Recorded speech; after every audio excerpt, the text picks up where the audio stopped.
This Film is Lit, the podcast where we finally settle the score on one simple question.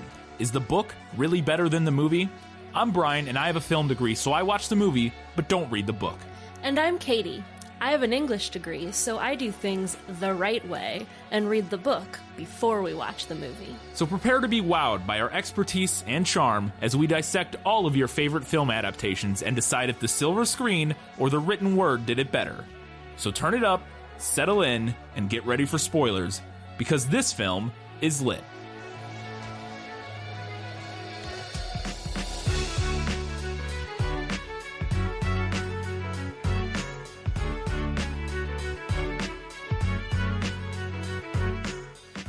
There's children, there's corn. Really nailed the title of the movie. It's Children of the Corn, and this film is lit. Hello and welcome back to This Film is Lit, the podcast where we talk about movies that are based on books. On this week's episode, we're discussing the 1984 film based on the short story by Stephen King, Children of the Corn. Katie, we don't have Guess Who this week, correct? No Guess Who. No Guess Who. Do you want to sum up? Or let's sum up. All right. Sum up. Let's let Katie sum this up real quick. Go ahead, Katie. Let me explain.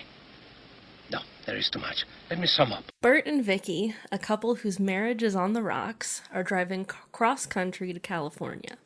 While traveling through the cornfields of Nebraska, they accidentally hit a little boy, only to discover that he was already dead. His throat had been cut. They stop at the nearest town, Gatlin, to report the crime to the police. The town seems to be completely abandoned, except for the church. Bert finds records of births and deaths, which reveal that no one under the age of 19 lives in Gatlin. Soon after, they're accosted by a group of weapon-wielding children who drag off Vicky as Bert escapes into the cornfields. He later finds her corpse, and then briefly comes face to face with he who walks behind the rose. All right. That was the short story summation. The movie, very briefly, Bert and Vicky. Bert's a doctor. He's got a new job in a new town. They're driving to the new job.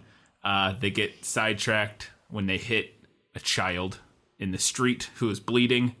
That kid was running away from some town full of people with kids. There's a little thing before the whole movie starts where all these adults get murdered in a diner.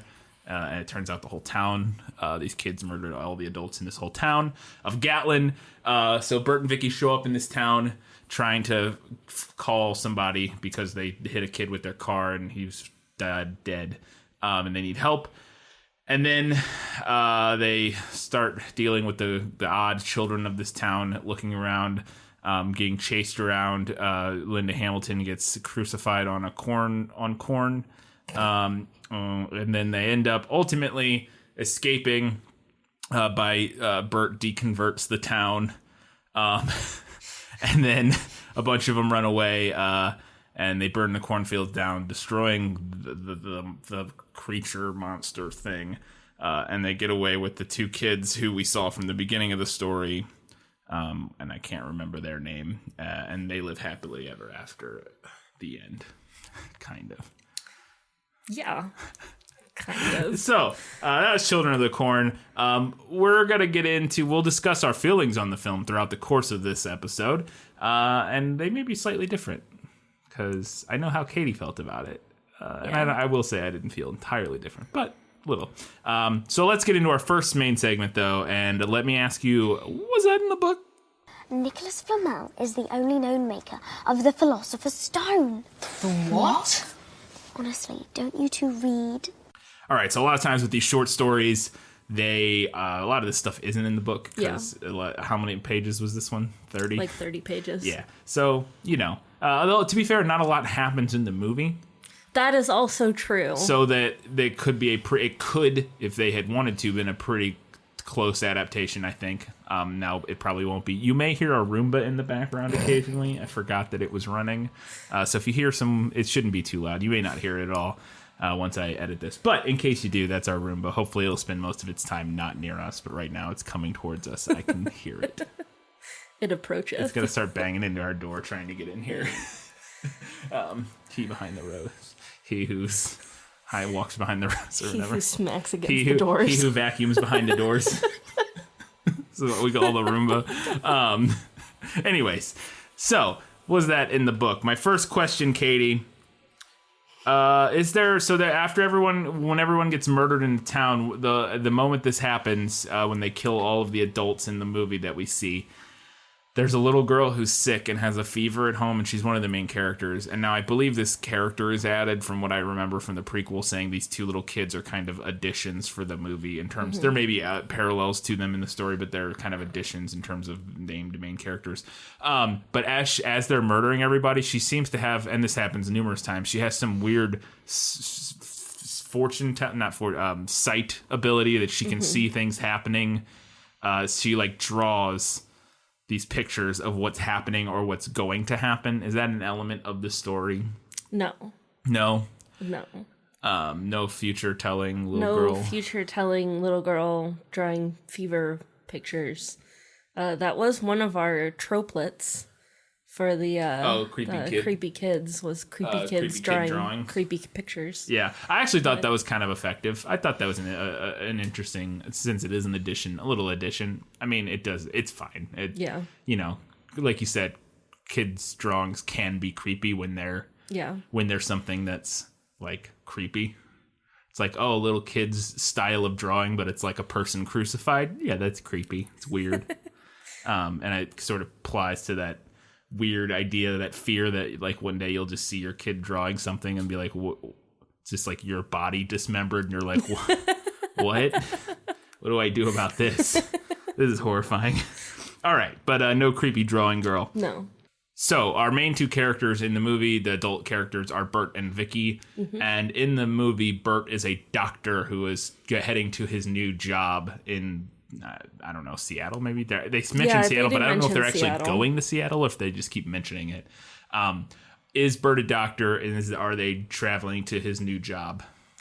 No. No? They're going to California to visit, I think it was Vicky's brother in the book. Bert's profession isn't mentioned that I recall. He does say something about having been a, quote, grunt in the war. So at some point he was in the military, I guess. Soldier, yeah. Interesting. Story is set in 1976, so I would assume Vietnam. Vietnam, yeah. Yeah. Okay, that's interesting. I actually do like... So I guess I'll lay it out right here. I think I would be interested to see the remake. I hear the remake I don't think is particularly good. I think there's a lot in this movie. I would almost also be interested, and I may read the short story to see if it applies or does any of the similar things. I think this movie has a lot of potential, and I think it's actually has a lot going for it in terms of what it's doing, but it overall is not very good. Would be my sort of assessment of the film. I would lightly agree with that. So, like, my thing is that I actually think this is ripe for a remake because I think the elements of this are there to work. I think this movie just needed to move some things around. So I like Bert being a doctor because so some of the themes this movie touches on that I thought were kind of well done and subtle-ish. Not all of them. Some of them he literally just yells at them in a crowd and just about religion. But there's definitely elements of religion versus sort of science or irreligion and different sects of religions. And there's this commentary on sort of people who live out like your more rural folk and your city folk, which apparently Bert and Vicky are kind of more city folk to some extent. We have that image or that scene in the very beginning where and I'm going to ask about it here in a second, but anyways, I think the kind of themes that the movie is working at and it's sort of critiquing religion and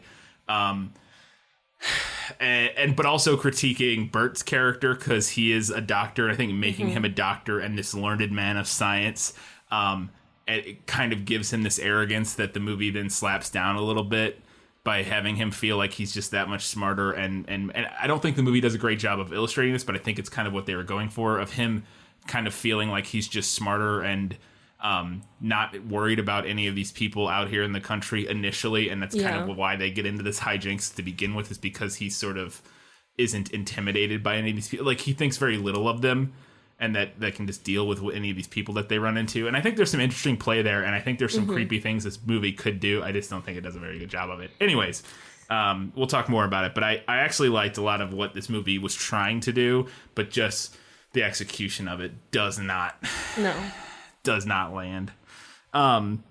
All right, so Bert's not a doctor. So I assume this is similar, that there's this conservative religious children's society in this town. Is that what's going on in the book? Yeah, that's the premise. Is music and drawing outlawed? There's no like specific mention of that. Okay. I mean, the commentary on like conservative, like hyper religious communities is that's still there. Definitely that's, an aspect of the book, because still that's an element. The sort of the footloose thing of like no dancing and no nothing of this world. We're all about sort of very pastoral, like only worried about God and that sort of thing. And they illustrate that in the movie by having like drawing and music be outlawed and that sort of stuff, which is an interesting idea. But that's not explicitly mentioned in the book, but it is the same sort of society that's going on. So it wouldn't be a stretch to imagine that that's the case. So this line made me laugh, and I assume this probably isn't in the book, but as they're driving through the Nebraskan countryside, a radio preacher comes on saying just horrible things, and they start making fun of him. And Bert says, "There's no room," because the preacher on the radio says like, "There's no room for homosexuals. There's no room for whatever, just like sinners or whatever."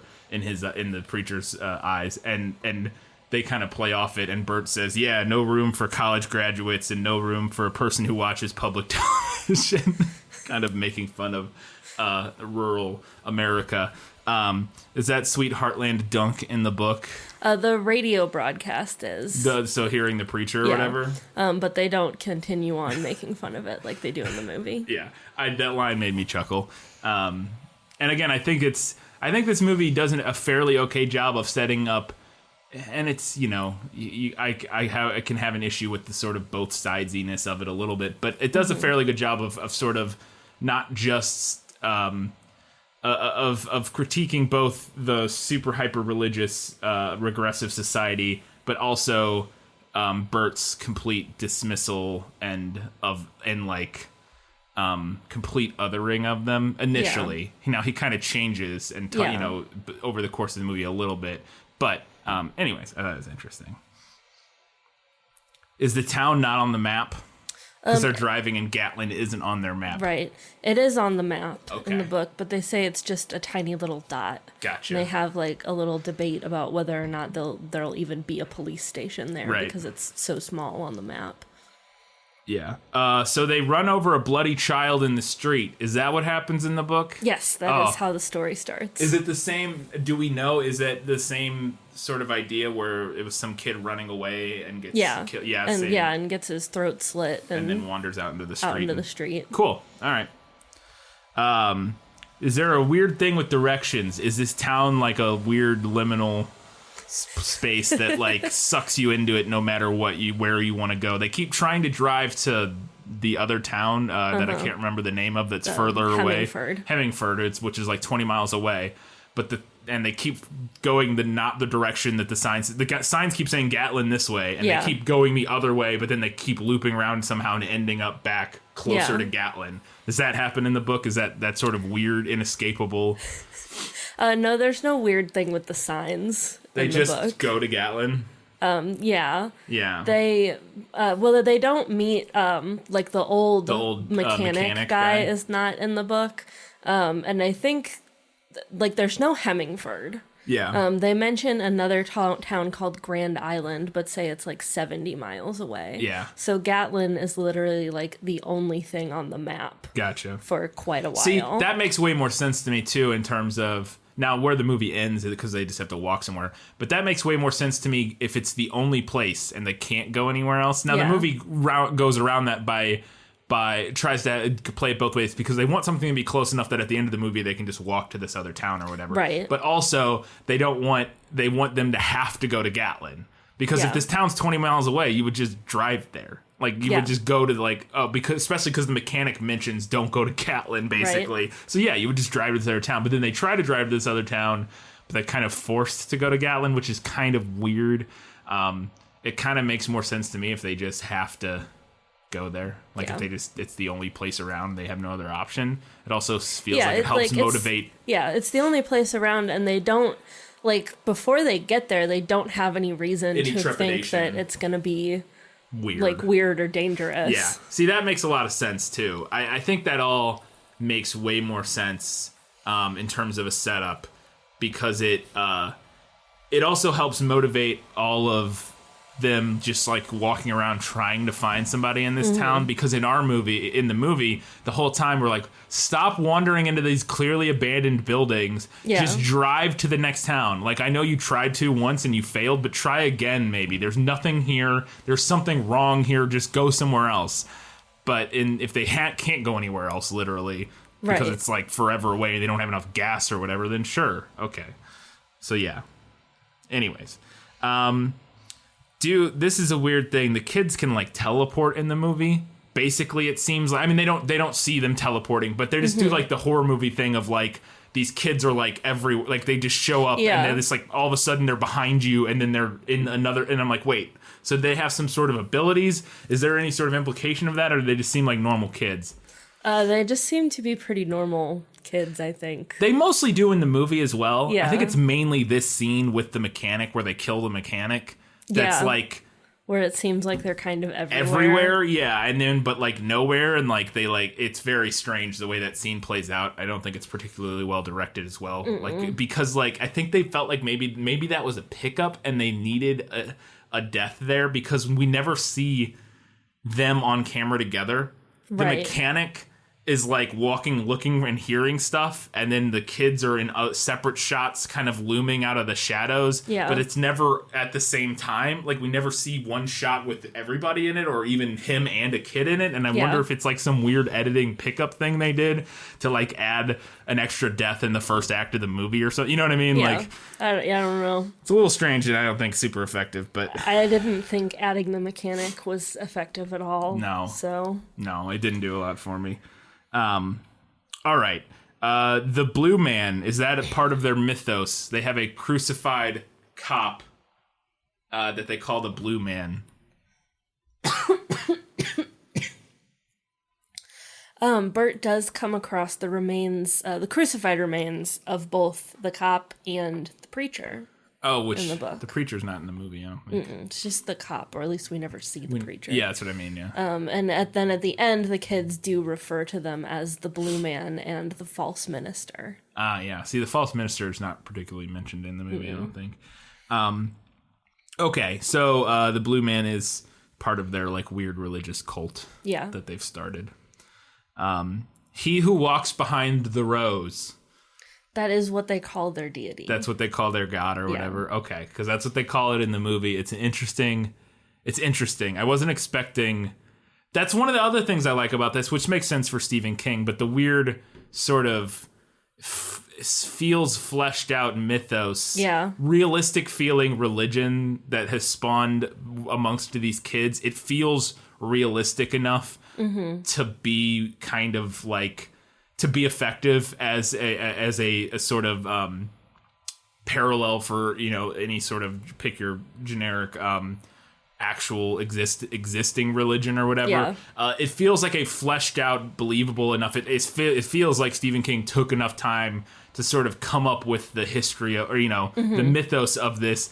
And I like, too, that the movie doesn't really explain a lot of it. It just kind of, you feel that it's there. You feel like they have, like, this Blue Man that they talk about and he who walks behind the rose. And it feels good. It feels effective. It feels fleshed out to where I buy sort of this weird cult. You know what I mean? And that's one of the things I, like, enjoyed about the movie was that it, one, had that feeling of being fleshed out, but also didn't over-explain everything. Like, in a way that I thought worked mostly. Like, I didn't feel like I needed a bunch more explanation. I have some questions just to see if the book has anything more, but I didn't really need a bunch more explanation. It's another thing I kind of liked about the movie. Does Bert continuously just make the worst decisions like going into random buildings, and when he hears a door slam and like a knife drag across concrete, he like runs to investigate. That doesn't specifically happen, but it, you know, that's the kind of thing that this idiot gets up to in the first act of this movie.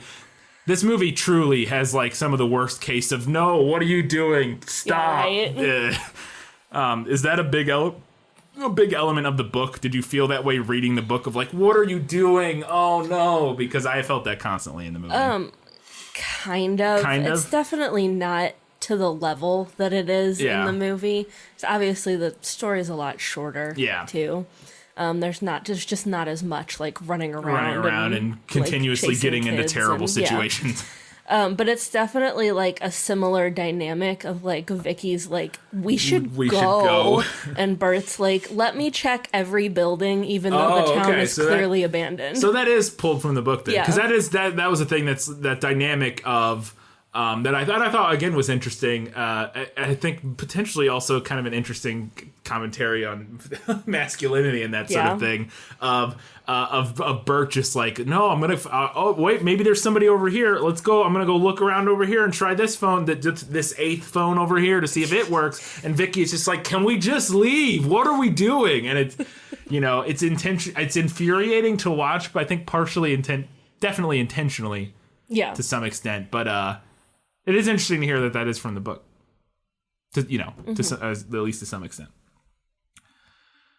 Because then it definitely feels like it was an intentional choice that they made sure to keep in the movie. You know what I mean? Okay, the weird, creepy blue Jesus on the wall. Not that, I mean, there could be. I'm just wondering if there's a description of like them defacing old religious iconography in the town. Because that's what there's a shot in the movie of they go into like the city hall or there's something. a couple different. And there's a couple, but there's one early that you see that is a Jesus painting that they've like painted the face blue and put weird eyes on. It's really creepy. It's really creepy. There aren't any like defaced pictures like there are in the movie. There is a pretty creepy description of a portrait, like a massive portrait that one of the kids painted of what I have dubbed Corn Jesus. Corn Jesus. And I have that in a later segment. But I thought it was pretty creepy in the book. Maybe that's supposed to be Corn Jesus in the painting. Maybe. All right. Is Vicky eventually caught and crucified? And now she's basically just strapped to some corn husks in the shape of a cross. They don't run nails through her or anything. But is she hung up on a corn crucifix? The book mentions that she's tied to a crossbar. Okay. When he finds her, but it doesn't specifically say if it's made of corn. Right. And it doesn't also necessarily say, like, because in the movie, she gets put up and then taken back down by them before he ever gets to her. Because when he rescues her at the end, she's, like, grabbed by Malachi or whatever. She's like, Malachi's just holding her. Because at that point, they had crucified Isaac, which we'll get to. This scene... This scene in the movie, we had to rewind this and watch this twice. There's a scene, Bert is running and hiding from Malachi. They're chasing him around the town. This is after he gets stabbed in the chest by the girl in the church. And he's running and hiding around town, like he's hiding in a building, and Malachi sees him through a window and then comes in, and Bert's hiding, and he like hits Malachi in the shin and he knocks him to the ground. So Malachi's out of commission for a minute, and then Bert turns around to run away and immediately walks face first into a metal pole and like knocks himself silly. It's like the movie very briefly becomes like a Looney Tunes sketch. Yeah, and I was like, what just happened? What was that? The take that happened? Did that happen in the movie? And they were like, you know what? We're keeping it. I like it. It's quirky because it's so strange, and I was not prepared for it. And I laughed, and you were like in the middle of your notes, and I started laughing out loud. And I was like, you gotta watch this. And I backed it up, and you were like, wait, what? So I'm assuming that doesn't happen in the book. No, he doesn't clang his head and. Okay. Oh, it's so strange. It is so weird. This is really interesting. I like this element in the movie. So Isaac is the one who's been running this kid cult for a while, maybe since the he's beginning. The cult leader. For sure since the beginning in the movie, because he's like the leader of the cult. In the beginning, before the credits or whatever, he's in the hat looking through the window. Isaac, in the movie, Isaac is like, he's the leader, and Malachi's like his muscle. Yeah, like kind of. Yeah, because Isaac's very small, Yes. and Malachi is older and bigger or whatever. And so, but in the movie, eventually Isaac they don't like the Malachi sort of starts a sect, a separatist sect within the cult that decides they don't like the way Isaac's running things. And they're like, you know what? You're out. Fuck you. And then they crucify him. Yeah. And I thought that was great. And again, kind of an interesting commentary on religion and that sort of thing. Does that happen in the movie or in the book? No. Oh. Isaac and Malachi are just mentioned at the end of the story. We don't get to know the kids in the same way that we do in the movie. We're most so in the book, it's probably mostly just hanging out with Bert and Vicky. Yeah. And it seems like Isaac plays like the same role, like a leader / prophet kind of a role. And the only thing that we see Malachi really do is at the very end, he accepts his fate of dying because he's 19 or 18 or whatever. Oh, okay. Which doesn't happen in the movie. Mm-mm. He's not that old yet. It's Amos or whatever is a character who does that, who's turned 19 and is ready to die. So, okay, let's talk about He Who Walks Behind the Cornrows, the Rose. What is it? He Who Walks Behind... He Who Walks Behind the Rose. In the movie, I don't know. I was not ready for this. I was not either. This thing shows up, and it's the part that's kind of interesting is, I guess my question is, how does this thing manifest? Does it seemingly exist in the book? And if so, how does it manifest? Because in the movie, we have several, it clearly exists, and we have several manifestations of it in this, like, the ground, like a thing tunneling under the ground. Yeah. And then also this weird electric, yellowy red, poorly done CG. I mean, it's whatever, 1984. They could have done, I think they could have done a better job on this at the time. This weird, like, energy that, like, does stuff. At one point in the movie, it explodinates Malachi. And then it explodinates Isaac. While he's crucified, and the cross flies through the air in the silliest looking, shoots up out of like the a ground. firework. It's so strange. So I guess my question, and this could be an interesting thing about whether or not I like this more in the movie or not. One, does He Who Walks Behind the Rose seem to actually exist in the universe of the book, and how does it manifest if so? Yes. It does seem to exist. Yes. Okay. And there are a couple different mentions of it. One of the first clues that we get that this thing actually exists and it's not something that the kids just like made up, is that Bert goes into the corn and he suddenly realizes that he's in the middle of this corn and it's all perfect.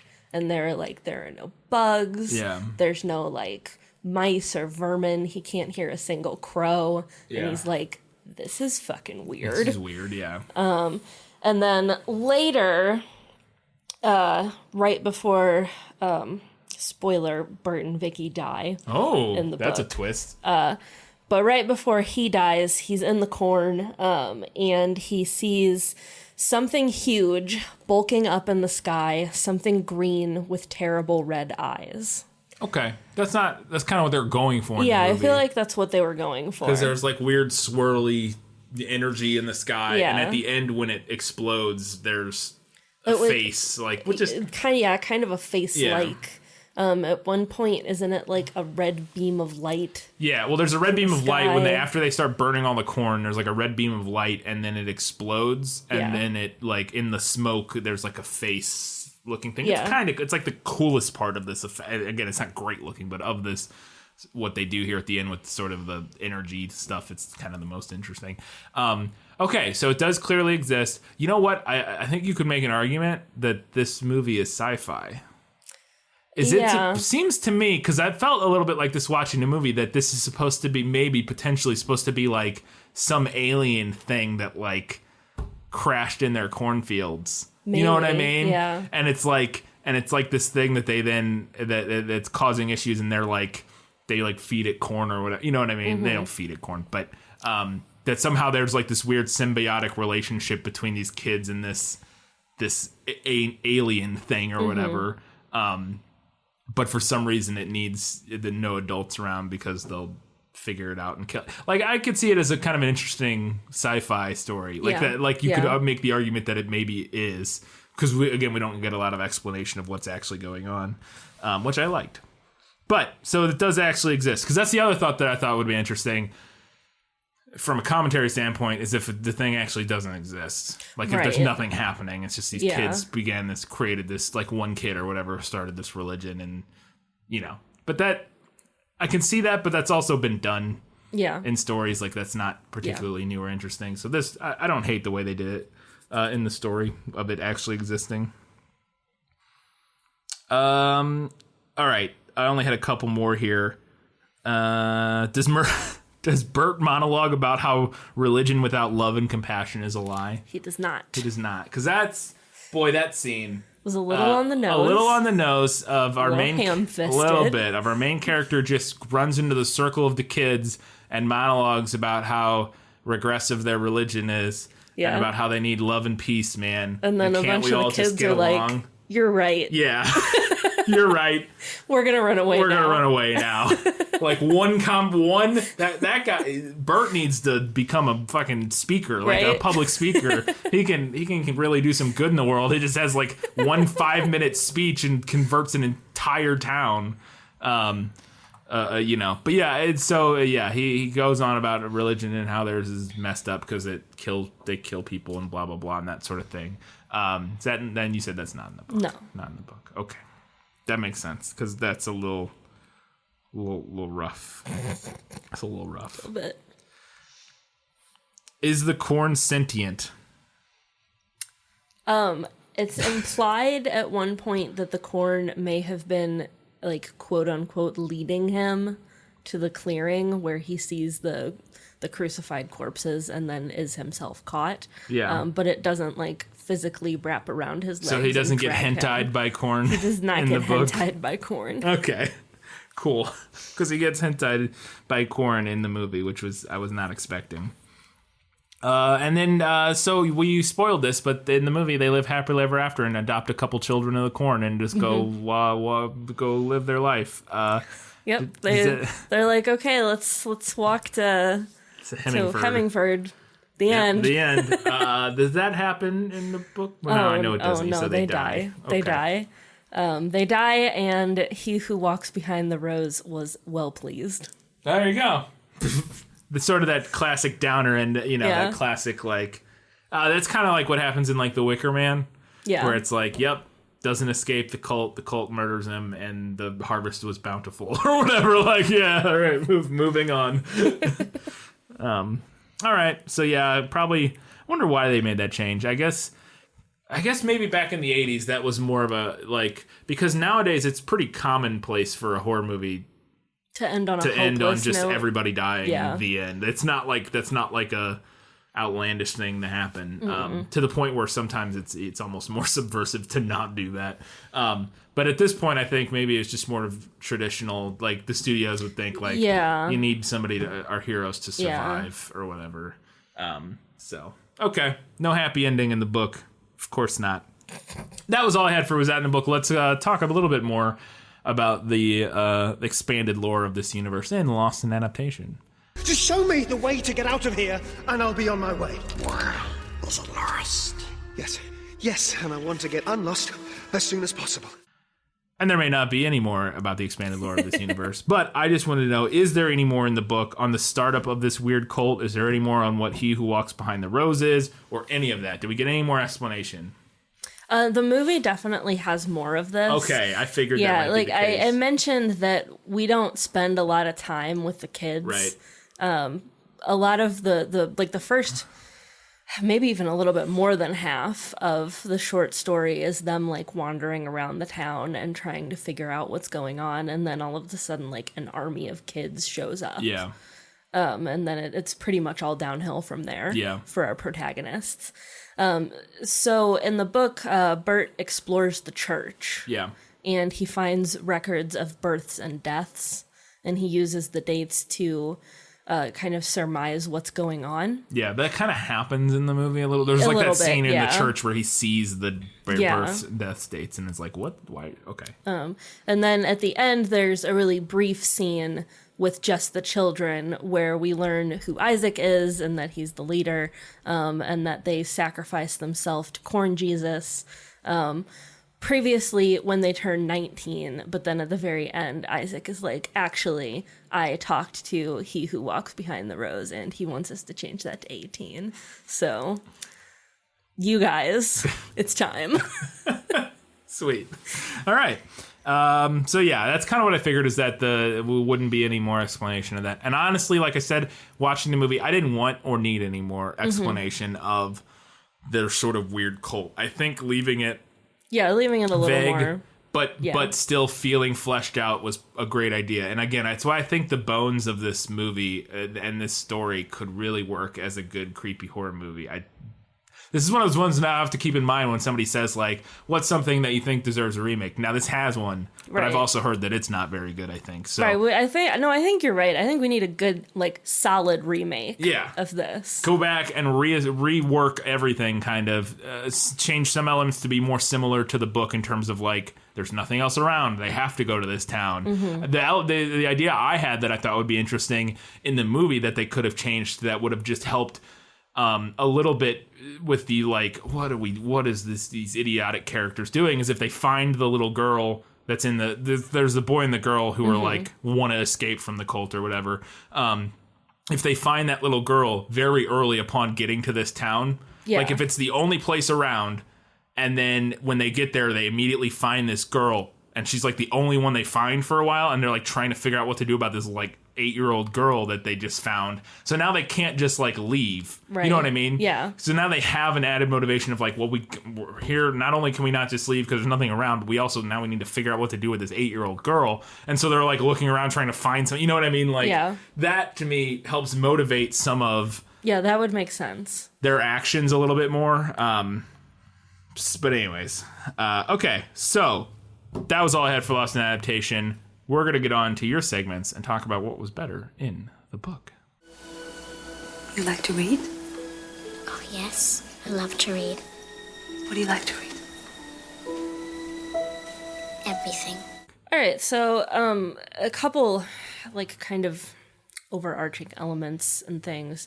Vicky in the book has a background of her parents were really into, like, religious, like, culty shit. Oh, okay. So they would, like, drag her to see, like, traveling preachers and like healing men and stuff like that. Yeah. So she really has this like very much a distaste for religion in general. Yeah, that would have been interesting. Yeah, so I thought that was more like kind of an interesting element. Give her, because she's like a cardboard cutout just there. in the movie. Yeah. She's just there. We don't know anything about we her. know nothing about her. We know that Bert's a doctor. But we don't know much about him We don't- either. But other than that he's a doctor.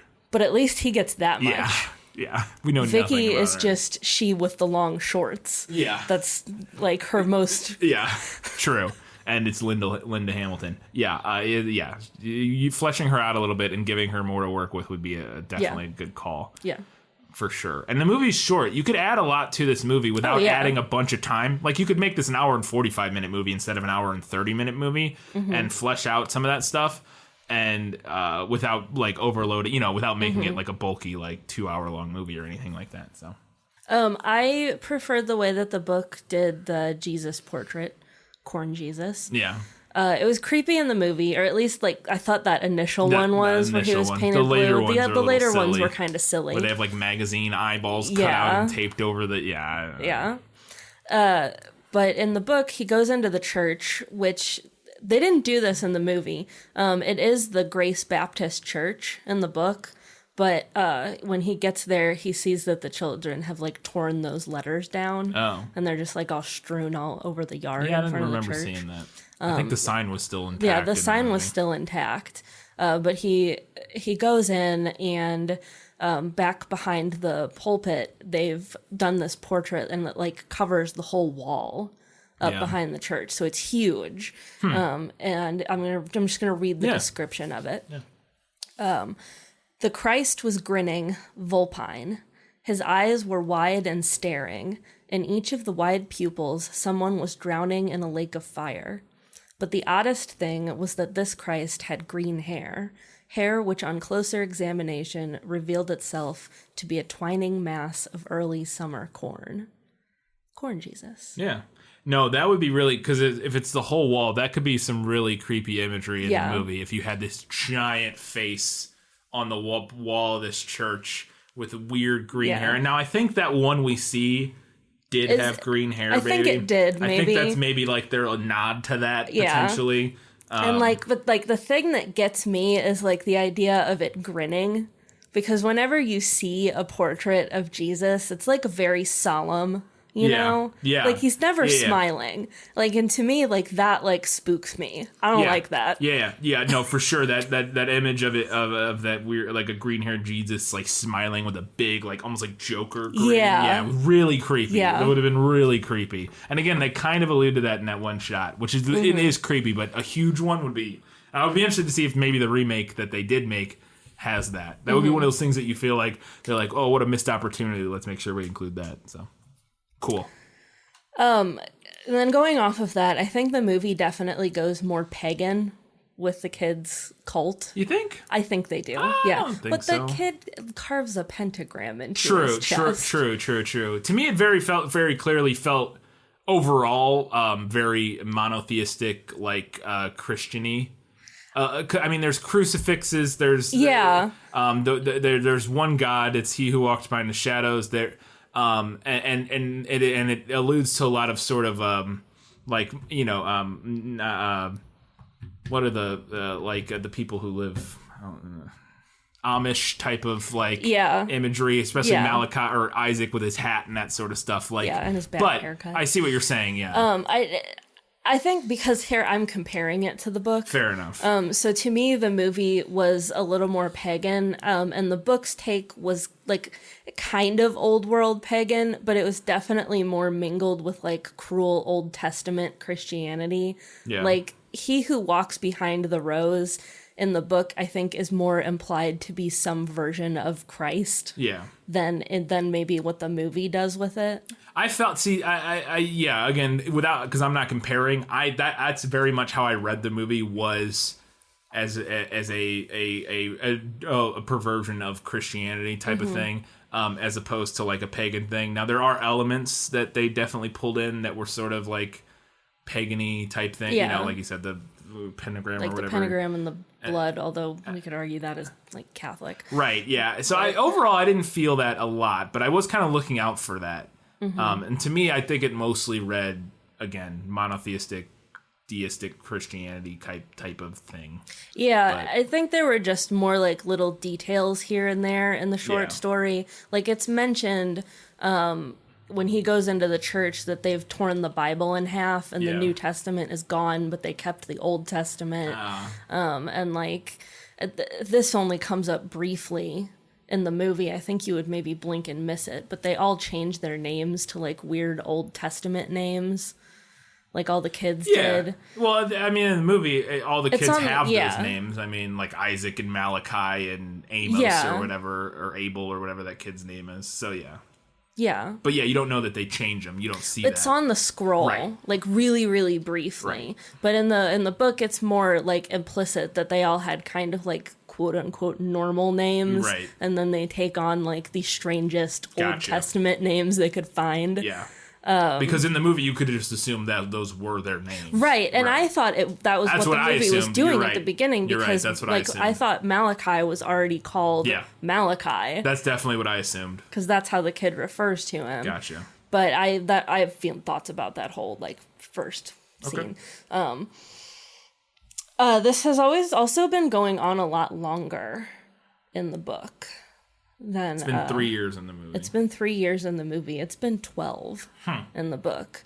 And it's mentioned at the end that Isaac was not the one who started the cult, but that he took over for when the other one aged out. Yeah. So it's been long enough that like some of the older girls are pregnant, and they've had new kids now who have only known this cult. Yeah. I really feel like in theory I should like the extra stuff with the kids and like the expanded background that's in the movie. But to me, I felt like it kind of ruined the slow burn reveal of like Bert figuring out what's going on. Oh, in with the having town. that setting, with having the murdering of all the adults in the beginning. I agree.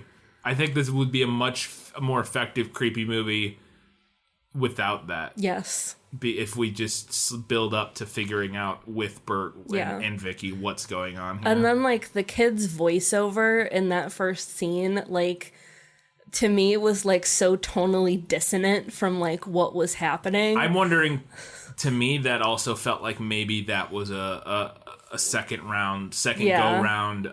People wanted some more explanation at the beginning or something. You know what I mean? Or like some sort of notes of like, well, what, so they end up in this town with nobody in it, and then there's kids that murder people? What? Yeah. You know what I mean? Yeah. And like some studio exec couldn't wrap their head around it, so they were like, well, fine, we'll show how this all started at the beginning. You know what I mean? Yeah, Maybe. we'll do a flashback at the beginning Yeah. so that everyone understands. Right. It's not that hard to understand. No, I agree that could have been better to not have that there. Yeah. That was all I wanted to talk about. All right. Let's go and talk about stuff that's better in the movie. My life has taught me one lesson, Hugo, and not the one I thought it would. Happy endings only happen in the movies. Okay, I have two things here. In the book, Bert and Vicky, they're already married, and their marriage is like super on the rocks, so they're just constantly fighting the whole time, and I felt like that was maybe an element we didn't necessarily need. Yeah. So I liked that in the movie they weren't just constantly arguing with each other. Yeah. There's a little bit of The movie was conflict, already but tedious enough, in my opinion. yeah. I also thought the movie maybe had, I'll say, more deliberate commentary on religion and cults, which is interesting. Yeah. I think that they maybe could have done it a little less ham-fisted at times. At times, I think there are elements of it, especially at the end, Yeah. like we said, that are a little on the nose. And Yeah. just, with literally our main character running into the circle of them being like, this is bad religion, be good religion. It's like, okay, great. Not that there's not commentary in the short story, because I think just by virtue of it being about what it is commentary. Yeah. But it did seem like the short story was maybe a little more focused on, I'm going to tell a creepy story now. Yeah. Whereas the movie had more of a let's comment kind of an angle. Yeah. Yeah. Yeah. I think, again, that's why I think the bones of this really good. I think they could do cool stuff if it was just handled better. Yeah. And the commentary could be really poignant and incisive, if is that the right word I'm looking for? Whatever. Doesn't matter. Continuing. Go ahead. We're going to move on to the movie. All right. That was it for better in the movie. Just a few things. Let's talk about what the movie nailed. As I expected, practically perfect in every way. The radio broadcast. Oh, with the preacher? Yeah. Although I don't know if I didn't feel like it was happened this way in the movie. In the book, we get the implication that the radio broadcast is coming from the children. Oh, yeah, no, that's in the movie. It very clearly sounds like an adult. Yeah, because they talk about like they hear it and they turn it off, and then Bert's like, "Boy, that preacher sounded a little young," and that's where we find out about Vicky's background. She's like, "Well, actually, they do that a lot." Yeah. Yeah, no, see, that would have been interesting. Yeah. I wish they would have included that. But they at least have the... Yeah, they have the radio broadcast, and it's a lot of the same lines. It's not like word for word, but it's a lot of the same stuff. There is a creepy redheaded kid. Oh, yeah, the evil ginger. The evil ginger. It's not Malachi, because Bert kills him kind of early-ish. Gotcha. But they do talk about, like... a redheaded kid. So I was like, all right. There you go. I see you, movie. You picked that up. One of them is redheaded. Yep. Check. And then the kids adopting the weird Old Testament names after starting their cult. Malachi and Isaac and Which is something that technically the movie nails. Yeah. Technically. They don't quite as explicitly make that clear that they did that. But they have those They names. Chose new names for themselves. Yeah. Is that it? Yeah, that's it. All right, let's move on to some odds and ends before we get to our final verdict.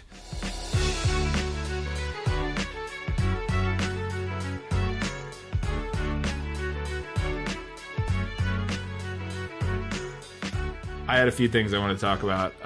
One, when they run over that kid in the beginning, how hard is it to not breathe for 3 seconds in a freaking shot? This happens so much in the movies we watch for Good, Bad, or Bad, Bad and stuff that, like, movies that are not particularly well done.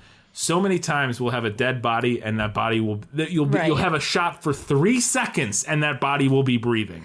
I think the difference...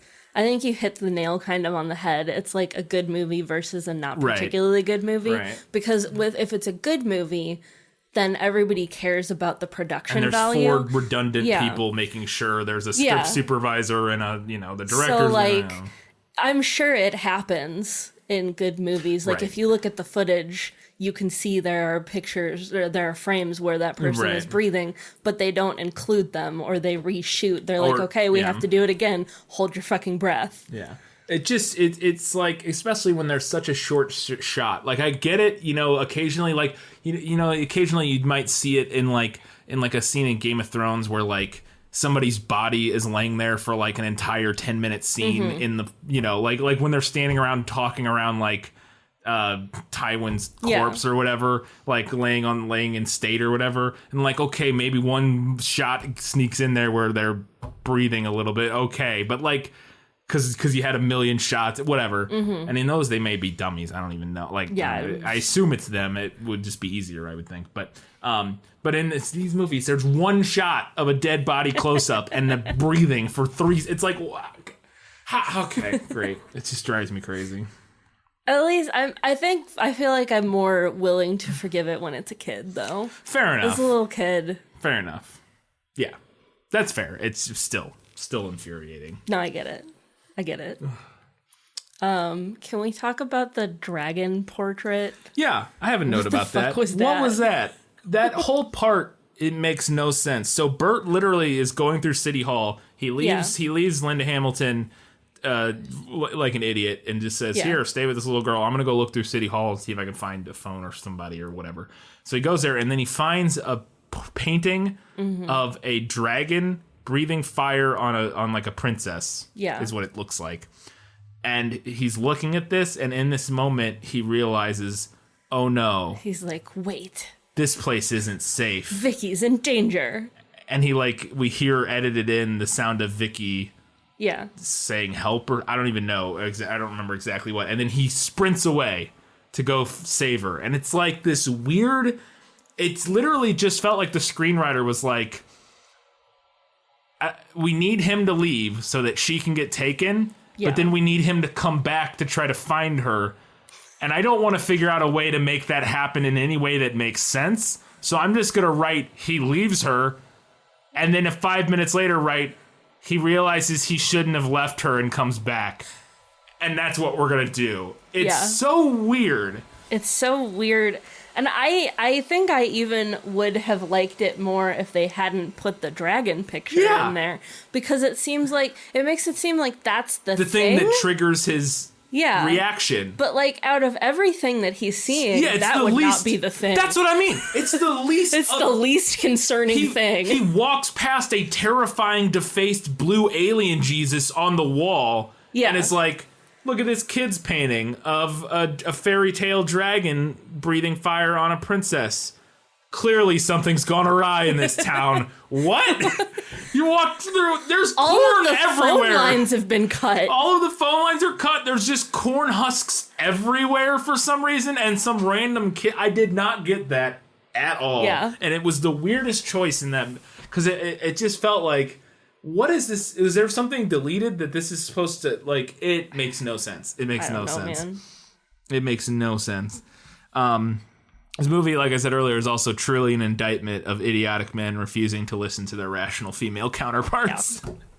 Because Vicky spends so much of this movie going, we should leave. There's another town 20 miles away. 20 miles. Let's just go. Let's go. And then Bert's like, ooh, I think I saw a door move. And she's like, can we... Oh, my God.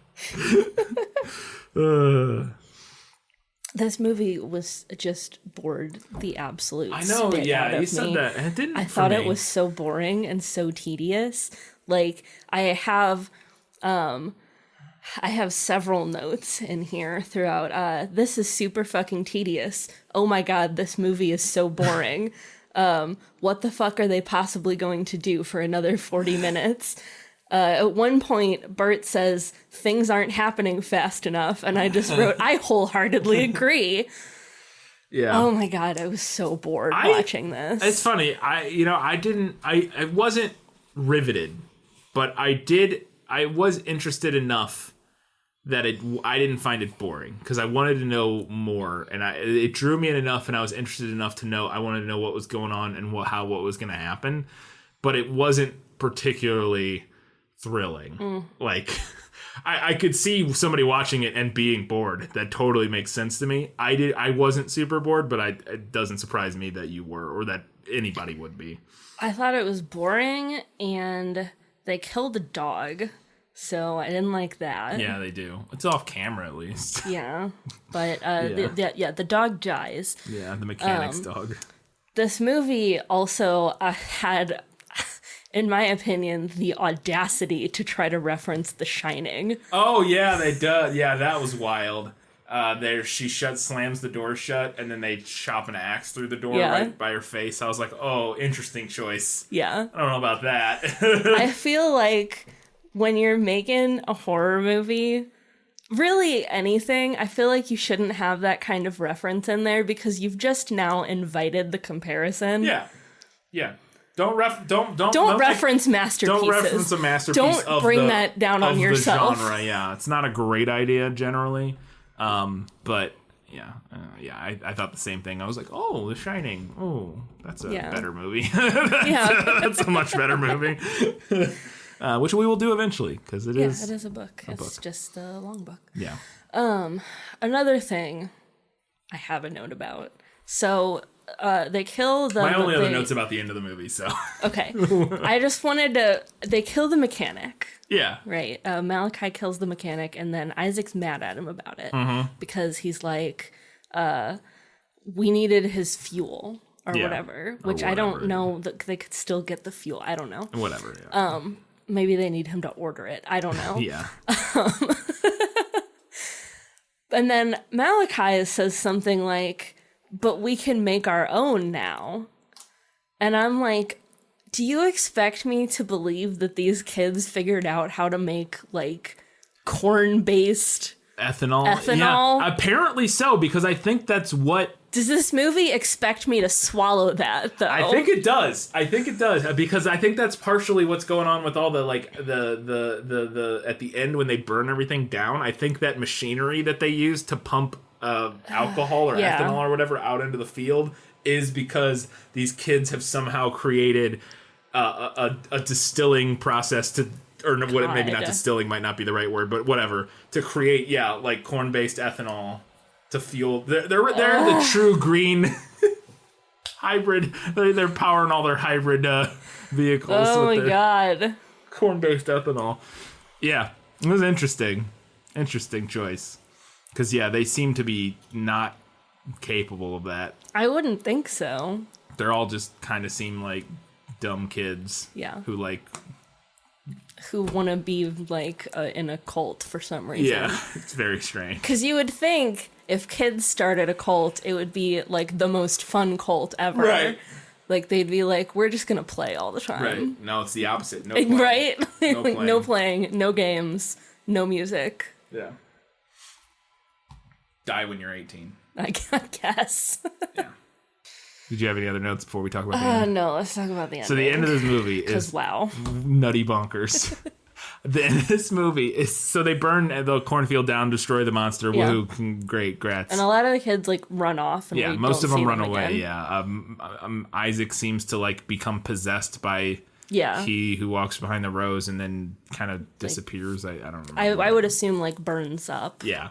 Well, I know spoilers, he's in one of the sequels. Oh, there's okay. one called like Children of the Corn 666, The Return of Isaac or something like that. Yeah. So I assume they're playing on, he didn't actually die there. Anyways, so that all happens and they run away and they get to their car and they're going to try to drive to Their car, which has been filled full of corn. Because of course it has. And they're going to drive with the two little kids that we met at the beginning to Hemingford or whatever. And they get in the car, and he goes to start the car, and the girl... The girl with the hair. With the hair, I can't remember her name. She was, like, in the church earlier, who stabbed him with the knife. Yeah, she's like a ringleader, kind of. She's like one of the... Maybe the preacher. She's like one of the higher-level people. And she pops up. She was hiding in the car. She pops up out of the back and goes at him. And he jumps out of the car, and she comes out after him, and he literally...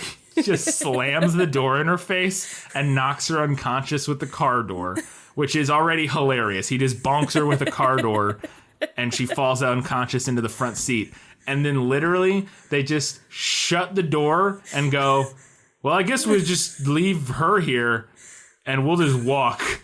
And then they walk out of the shot and the credits roll. Yeah. And it's the weirdest thing. What the fuck? It's so silly. It's such a weird...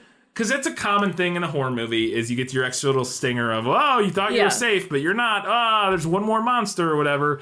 But the way this movie handles it is, it's so... And then, like, Linda Hamilton has, like, a great line where she's like, we'll send her a postcard from Seattle, a get well card from Seattle. They're like, they literally say, like, she'll be fine.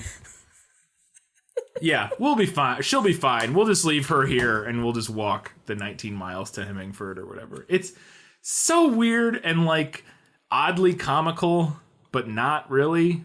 Yeah. And then literally the credits roll on screen as they're standing there. It's like the movie couldn't be over fast enough after that. They were like, wow, that was... Just roll the credits. I don't even know what that was. Just roll the credits. It's just like the end. Get out of here. Yeah, the end of... They don't stick the landing for sure. I don't stick much of it, but... Again, anyways. So yeah, that was all we had for the odds and ends. Katie, let's get to your final verdict. Now, are you ready for your sentence? Sentence? But there must be a verdict first. Sentence first, verdict afterwards. Oh, it's gonna be the book. Yeah, that makes sense. This movie, while I agree with you that maybe there are some like bones that we could work with here if it was remade, like, and if you got a good team of writers and a good director and a good like the person, the art department, so that we could create a town and a setting that's adequately creepy and, and I think that this could be a really good like slow burn creepy down in the pit of your stomach movie because the short story is but what this movie gave us was tedious and at times boring, in my opinion. No, you're not wrong. And at times unintentionally hilarious and not particularly scary. No. So it's the book. Yeah. Yeah. You know what? I was just thinking when you're saying that, it would be really interesting to do how to remake this. That would be really interesting is to not make a feature length film for some, because I think you could do this on a pretty low budget. Yes, you could. Would be to do a 30-minute or 40-minute short film, not have it called Children of the Corn, and put it out into the world without really explaining what it is. You know what I mean? Have it have some other name. I don't even know what. Like, you could call it, like, whatever the name of the town is. Don't call it Gatlin. People would know. But whatever the name of the town is, you know, it's just that. That's just a one-word title. It's the name of the town. But you don't know what it is. And you chop off completely the opening of this movie where we see the kids murder everybody. Yeah. And we just start with Vicky and them, or, you know, our main characters going to this town. And then slowly build up and basically eventually by the end people are like, wait a second, this is Children of the Corn, but like really creepy and effectively done. I think it could make a really cool short film, because I think that's the other thing is that would be have the best thing going for it is if you don't know what you're getting into. Oh, yeah. You know what I mean? Yeah. Whereas if you're marketing a movie, a full-length feature film, and you're remaking Children of the Corn, everybody immediately knows what they're getting into.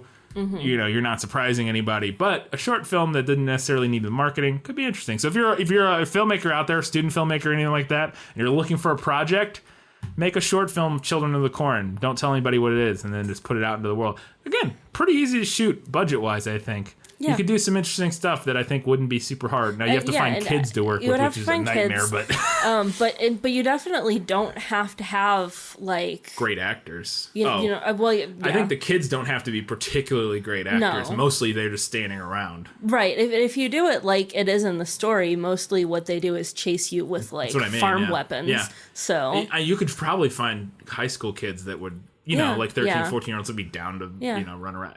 I think it'd be an interesting project. I feel like the hardest part might be the abandoned town. Right. But I don't know if you can go find somewhere out, in just a rural area to shoot where, it would be the hardest part for sure. You would have to already have something like that nearby. Otherwise, you would have to pay to travel. Right, travel, yeah. That would definitely be the hardest part. And you absolutely do not need to do any of the special effects that they do with like the monster. In this, I'm better off without. Less is more in that regard, I think. And you can even do some subtle stuff if you want CG wise with the sky or whatever to kind of create that. But anyways, I think the town would be the toughest part, but you could even fake that mostly. I think if you just did it, shot around it in the right way. And then have most of your climax take place on a farm, or you know what I mean? Because filming on a farm would not be like a corn. That would not be hard to do.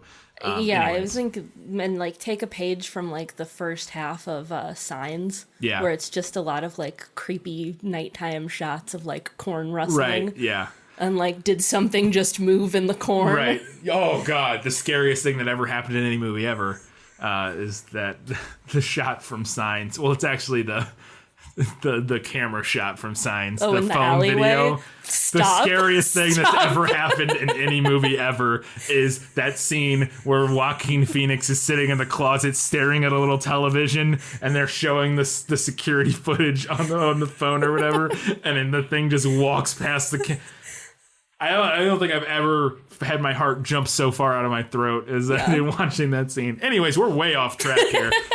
We're just getting into other corn-based movies. But anyways, so yes, the book is better.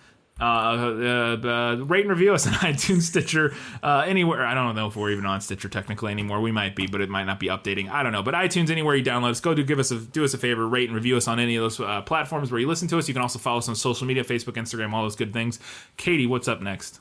Shoot, what is up next? Put her on the spot. Put me on the spot here. Up next, we are taking a hard turn into a totally different genre, and we are going to talk about the young adult romance To All the Boys I've Loved Before. Oh, it's a Netflix movie. Yeah. Oh, so you can watch it on Netflix. There you go. To All the Boys I've Loved Before. I was unaware that I didn't know we were doing that one. So that's hard swing. Yeah. What are we doing for Halloween? Do we want to spoil Halloween, that yet? We're going to do Scary Stories to Tell in the Dark. Ah, that's right. Yeah. Is that out in theaters yet? Or does it come out for Halloween? Is it still going to be out? Well, it won't be in theaters. Okay. But are we going to be able to get it? Hopefully. I think so. I guess it goes from...